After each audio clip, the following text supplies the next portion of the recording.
অনিয়ম, দুর্নীতি, লোক ঠকানো, মিথ্যাচারের যে সাগরে ডুবে আছে দেশ, তা কি হঠাৎ করে হওয়া কোনো অধঃপতন? বাংলাতে প্রায় ২০০ বছর রাজত্ব করা ব্রিটিশ ইস্ট ইন্ডিয়া কোম্পানির কর্মকর্তারা আজ থেকে প্রায় ২৫০ বছর আগে বাঙালির চরিত্র সম্পর্কে যে গোপন প্রতিবেদন পাঠিয়েছিলেন, তা থেকে বলা যায় এগুলোই আসলে বাঙালির মজ্জাগত অভ্যাস।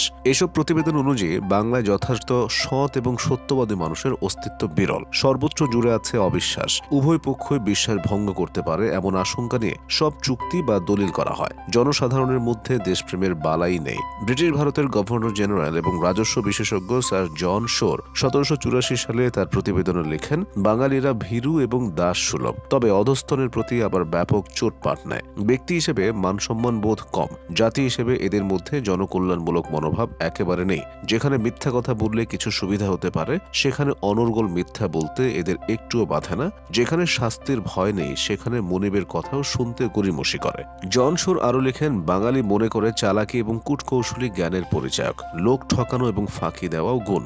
এর প্রায় এক দশক পর ১৭৯২ সালে ইস্ট ইন্ডিয়া কোম্পানির চেয়ারম্যান চার্লস গ্রান্ট তার ২০ বছর কাজ করার অভিজ্ঞতা থেকে লেখেন, বাঙালিদের মধ্যে সততা, সত্যবাদিতা এবং বিশ্বস্ততার বড়ই অভাব। স্বার্থ সিদ্ধির জন্য মিথ্যা বলা একটা স্বাভাবিক ব্যাপার। সাধারণ কাজেও লোক ঠকানো, ফাঁকি দেওয়া, ধোঁকা দেওয়া, চুরি করা একটা সাধারণ ঘটনা। তিনি আরও জানিয়েছিলেন, জীবনের সর্বক্ষেত্রেই চলছে প্রবঞ্চনা, প্রতারণা, ফাঁকিবাজি। সেই সঙ্গে রয়েছে দীর্ঘসূত্রতা, জাল, জুয়া, চুরিও চলে নির্দ্বিধায়। চার্লস গ্র্যান্ট আরও লিখেন, অন্যের ক্ষতি করার প্রবৃত্তি বাঙালি চরিত্রের বৈশিষ্ট্য। এমন পরিবার খুব কম আছে যেখানে বিষয় সম্পত্তি নিয়ে বিরোধ নেই। এরা অশ্রাব্য গালাগাল করে মনের ঝাল মেটায়। তার ভাষায়, আইন প্রয়োগ করেও বাঙালির চরিত্রগত দুর্নীতি নির্মূল করা দুরূহ।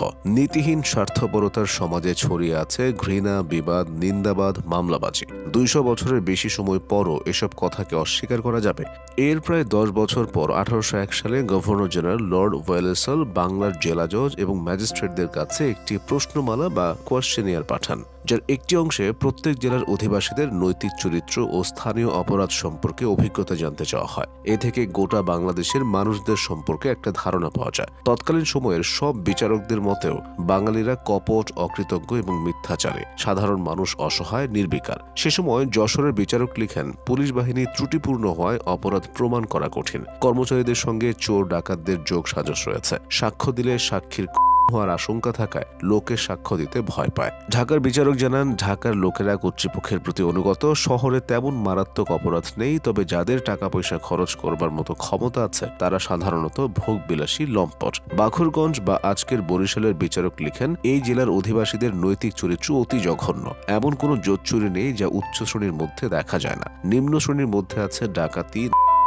শাস্তির ভয় এদেরকে সংযত করতে পারে। নীতি শিক্ষা বা আদর্শ এদের কখনোই সৎ পথে চালিত করতে পারবে না। ত্রিপুরা বা আজকের কুমিল্লার বিচারকের মতামত, এখানকার অধিবাসীদের নৈতিক চরিত্র অতি শোচনীয়। রাজশাহীর বিচারকের মতে, যুবক থেকে বৃদ্ধ প্রায় সবার মধ্যেই ছল চাতুরির প্রবণতা লক্ষ্য করা যায়। এই দোষ সংশোধন করা কঠিন।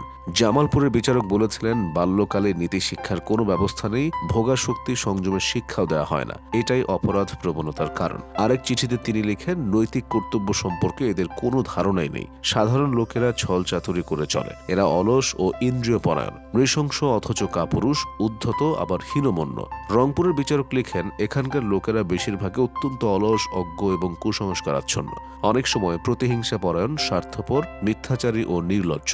জালিয়াতি ও ফাঁকিবাজিকে এরা খুব বাহবার কাজ বলে মনে করে। এ কারণে পরিবারেও একে অপরকে বিশ্বাস করতে পারে না। আজও বুদ্ধিজীবী শ্রেণী, বিচারক, আইনজ্ঞ, চিকিৎসক, প্রকৌশলী, শিক্ষক বা ব্যবসায়ী, সব জায়গায় একই চিত্র। যেন এক ধরনের সামঞ্জস্যহীন প্রতিযোগিতা চলছে। কে কাকে ডিঙিয়ে যেতে পারে, নিয়ম কানুনের বালাই নেই। সে সময় সমাজ হিন্দু ও মুসলিম দুই ভাগে বিভক্ত ছিল। কয়েকশো বছর শাসন করেছে মুসলিম শাসকরা। হিন্দুদের সম্পর্কে প্রতিবেদনে বলা হয়, এরা ডাহা, মিথ্যা বলতে পারে, চাকরের মতো তোষামত করতে পারে। শিক্ষা কেবল তাদের নিজ ভাষা পরিচয়ের মধ্যেই সীমাবদ্ধ।